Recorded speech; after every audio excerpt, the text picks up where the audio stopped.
Hello, my name is Hannah Cooper, and these are my future goals as an educator. I'm hoping to become an early elementary school teacher, so that's kindergarten, first, second, or third grade. Um, I've actually applied to my dream program up here in Seattle at the University of Washington. It's called Seattle Teacher Residency.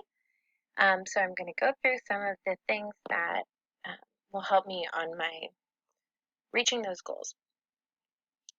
My personal strengths are some of my weaknesses as well. Um, I have strong cultural values, and at times that can be abrasive to others.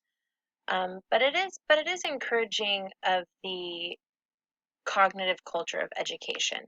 People who are intellectually aligned, they can come together and build positive systems.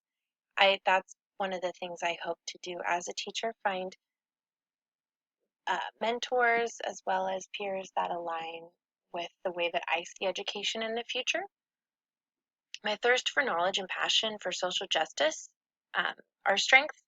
It is something that I don't waver on. I'm very strong willed and understanding of my role as an educator when it comes to equity and the importance of social justice for my learners. Curiosity is something that has been a weakness at times, but I think overall, as my career progresses, it is a positive as an educator to look at the world in a curious way, as well as all the fun possibilities.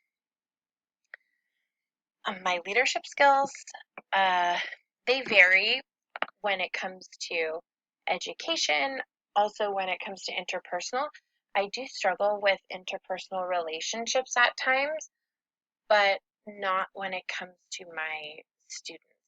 I'm very deeply connected to the emotions and the feelings of my students, but when it comes to the school community, sometimes my interpersonal relationships can be more difficult. So I must work to be a leader in the school community, but also a supportive mentor and judgment-free peer when teachers are learning things that maybe I already know. I need to make sure to put a foot forward and model positive behavior, positive uh, steps to make curriculum more inclusive instead of judgment. Career motivation is something that I've struggled with a lot. I was hoping to decide on a career that would not bring me back to school. I've had a lot of difficulties in school in my life, but when I got the opportunity to become a pre-K teacher, I knew that it was something I wanted to continue on. So I'm back in school, and the understanding of um, how much of a change I can make in education as someone who is a neurodivergent learner who has had developmental difficulties and felt as if school wasn't built for her. I hope that I can be a change maker in education as well as supporting inclusive learning. Um, the educational leaders that I chose Dr. Goldie Muhammad. I recently read her book Cultivating Genius, and it is about the equity framework of culturally and historically responsive teaching that is necessary to support Black and Brown learners. Um, it is modeled after the Black cultural centers and Black educational centers that existed well before Brown versus Board of Education, and is bringing that model back of Black excellence in education. So instead of teaching just skills or teaching to test, her model encourages teachers to teach full scale investigations She has incredible examples in the book, and I highly recommend anyone interested in education to read it. Another educational leader I chose, whose book also I thoroughly enjoyed and has shifted the way that I see my pedagogy, is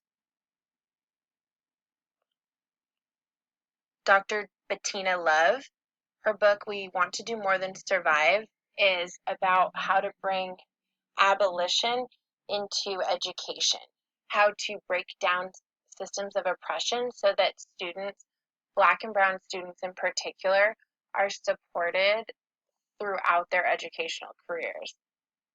It really identifies ways that students of color are different than the model student, that are different than the student that um, institutional testing is built for, that lecture style education is built for. I highly identify with this book, although I'm not a person of color. I did, with my neurodivergence, I had a lot of difficulty in school, and I felt school wasn't built for me.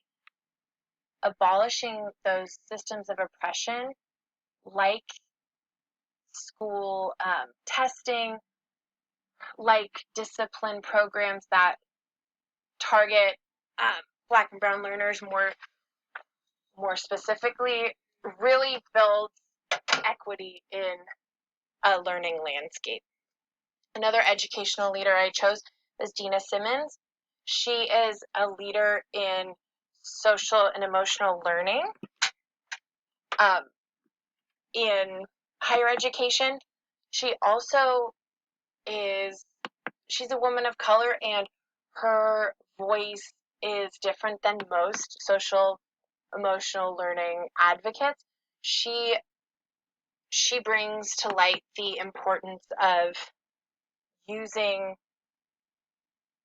oppression as a valuable tool of understanding social emotional learning. Most of the teachers in the United States are middle class white women, so they have a harder time understanding the systems that are necessary to talk about when we build social emotional learning. So her TED Talk I included, and her work with social emotional learning is incredible. She recently left a post at Yale and started her own social emotional learning focused kind of think tank. The last educational leader I included is Howard Zinn. He has passed. I think he passed away in 2010.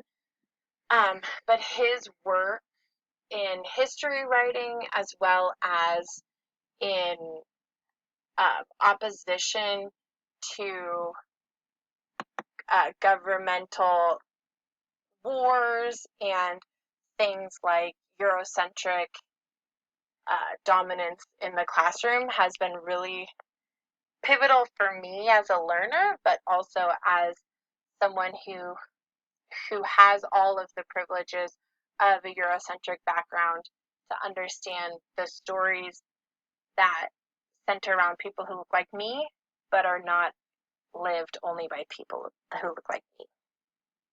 So Howard Zinn's work, also the work of the Zinn Education Project, which has continued after his passing, really centers the people's history of this country, but also colonization, all of the things that maybe textbooks don't quite teach, they are focusing on.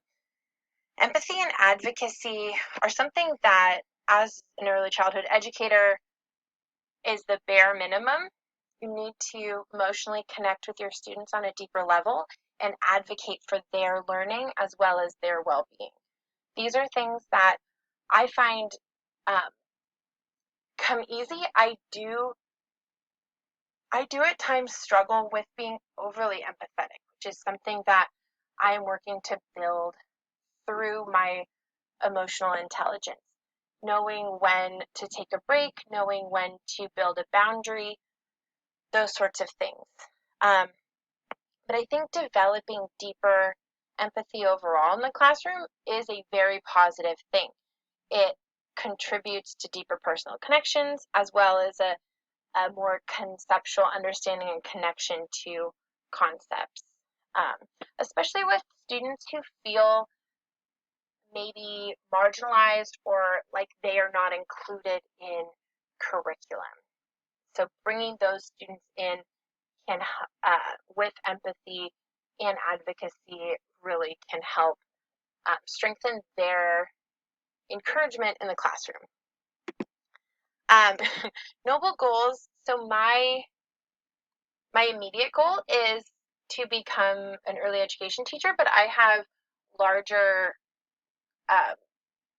career goals. I hope to be a curriculum mentor. I would love to see the way that early education is taught to be completely changed.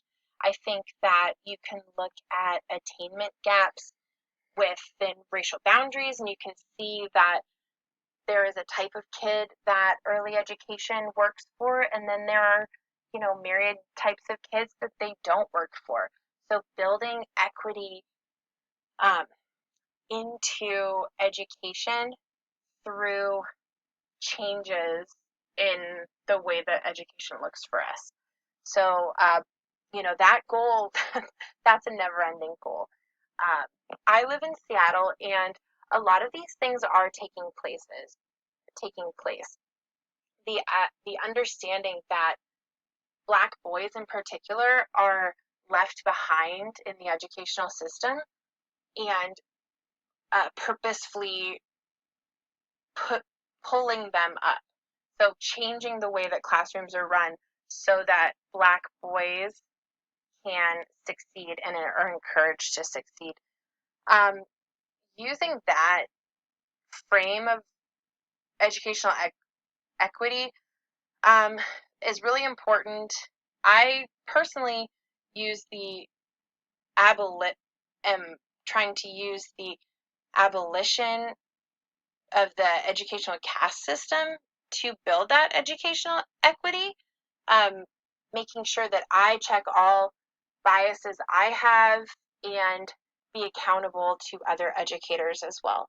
And this all depends on emotional intelligence, understanding my role in the world, in the classroom, but also in children's lives is not something that I can take lightly. So it's something that I have to be intentional about, and I have to use that emotional intelligence, use that empathy, but also use strong boundaries to, keep myself comfortable. I included references, and the books I mentioned, I highly encourage reading. They have been, life-changing and perspective shifting for me. Thank you so much.